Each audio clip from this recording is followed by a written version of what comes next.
AI generate video কিভাবে আবার দ্বিতীয় স্ত্রী হয়। প্রপাগান্ডা বাহিনী, গুপ্ত বাহিনী, বট বাহিনী ওরূপে কুত্তা বাহিনীর শফিক, এক কথাই যেটা শফিকের কুত্তা বাহিনী, তারা প্রতিনিয়ত সত্যটাকে মিথ্যাভাবে উপস্থাপন করা, মিথ্যাটাকে সত্যভাবে উপস্থাপন করা তাদের দায়িত্ব। এক কথায় তারা এই ভিডিওটা যখন সোশ্যাল মিডিয়া গণমাধ্যমে ভাইরাল হয়ে গেল তখন দাবি করলো যে এটি এআই জেনারেট। তাহলে এআই জেনারেট ভিডিও কিভাবে আবার দ্বিতীয় স্ত্রী হয় প্রশ্ন আসে। তৃতীয় প্রশ্ন হলো যে এআই জেনারেট হইলে তাহলে নজরুল ইসলাম কিভাবে স্বীকারোক্তি দিল।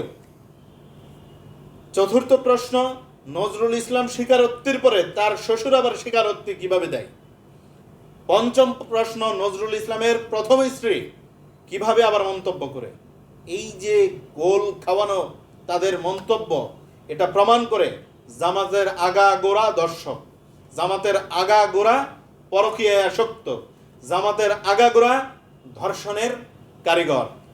তাই নারীদের অধিকার নয়, বরং নারীদেরকে ভোগের বস্তু হিসেবে উপস্থাপন করবে এই জামাত ইসলাম।